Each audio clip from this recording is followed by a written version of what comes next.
Hey YouTube, it's Gareth here from Vape to Quit. The reason for this video is I've been a heavy smoker for 19 years, smoking between 15 and 20 cigarettes a day. Well, 10 to start with, perhaps all those years ago, but certainly recently been smoking an awful lot of cigarettes.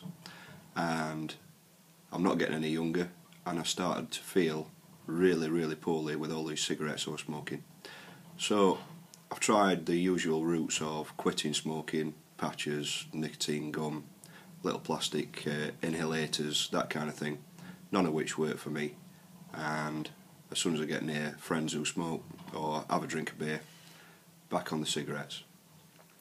So about 18 months ago I came across these electronic cigarettes, the little imitation ones, and I'll do a separate video to show you what they are.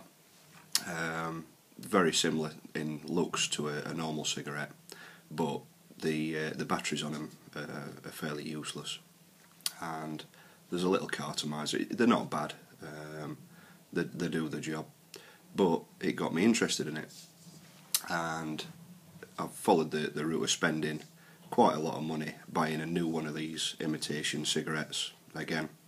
And again, I'll not go into too much detail, I'll do a different video about them, but it piqued my interest. And after quite a bit of research and reading on the forums about e-cigarettes, vaping, I decided to buy what's called an e-cig.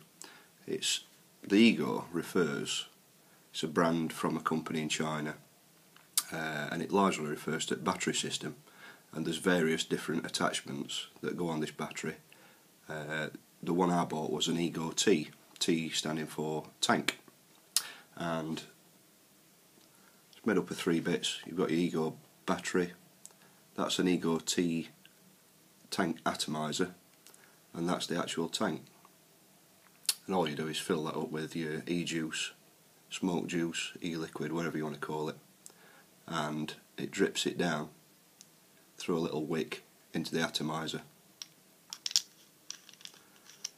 Dead easy to charge up. You just screw that battery into a charger. It takes a couple of hours to charge, lasts quite a while. When I bought this, it was advertised as an 1100 milliamp hours, but I'm not sure. I think it's possibly 900 or even 650. But regardless, it lasts quite a while. I've taken it to work and it's lasted all day long. And there's 2 batteries come with this kit, so you can always swap them across anyway. Little button there, it's a manual battery rather than sucking on it and it working automatically like the little imitation cigarettes. These they've got a button and you have to press that when you want to take a puff on your e-cigarette, which isn't a big problem. It lights up to show you what you're doing. It's got a locking mechanism on these newer ones, and you press it 5 times in quick succession and it prevents the button working basically. So if it's in your pocket, it won't fire off automatically and destroy this atomizer, because if you leave it switched on, it'll just burn out. So it's really quite clever. It comes from China, but the build quality on it is absolutely fantastic. Bits of chrome around the button, nice little end cap there, and there's no like rough edges or anything like that, like a rubberized plastic finish on it, and it just feels nice, looks nice. Well, say it looks nice. I guess if you're not used to this kind of thing and you turned up in your pub, your mates might laugh at you like my friends have laughed at me, but I really don't care. This has helped me stay off cigarettes for above a week now, completely, and I feel brilliant for it. I'm not coughing. Well, I am, because this thing, if you're not used to it, while you're getting used to it, it makes you cough a little bit, but it's just a side effect that'll wear off, same as you get used to cigarettes when you first start smoking and you stop coughing as much as you used to. Anyway, I'll just quickly show you the tank system. It's got some 100% VG juice in it at the minute from an American company called Johnson's Creek, and I quite like it. There's a lot of things on the internet that claim that vegetable glycerin, which is in a lot of food colourings and flavourings, stuff like that, blocks your atomizer. And I think Johnson Creek have addressed that. I don't know what they've done, but basically I've not had any problems whatsoever.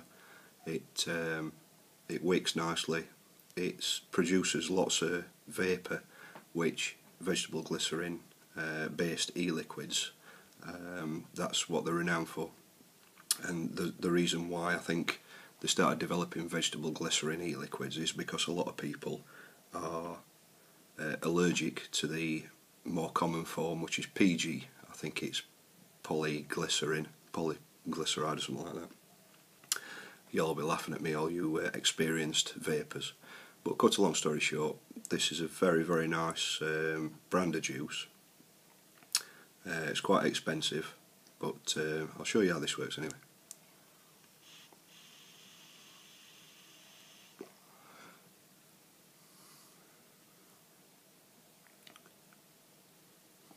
It's about 18 milligrams of nicotine in it. That is quite a high level. They tend to range from, I think, between 12 and 36 milligrams in your e-liquid. So it's getting up there towards being one of the higher ones. And the nicotine is what gives you your feel in the back of your throat to simulate the hit you get from a cigarette, amongst other things. PG juices, I don't know what chemical reaction goes off, but they give you a bigger throat hit than the vegetable glycerin ones. Having said that, the amount of vapour, to me, it satisfies my craving, and certainly the nicotine. After I've puffed on this as many times as I would have a cigarette, my craving for nicotine goes away, which is brilliant. So that's your tank system. These last a really long time. Once you've filled it up, it's only just over a millilitre of e-juice, but I've taken one of these to work, puffed on it quite a bit, and it lasts quite a long time. It's no hardship to take a little bottle of e-liquid with you, top it back up. Really simple procedure. So that's the tank bit. Since then I've moved on, and in the next little bit I shall show you what other goodies I've bought to go along with this battery.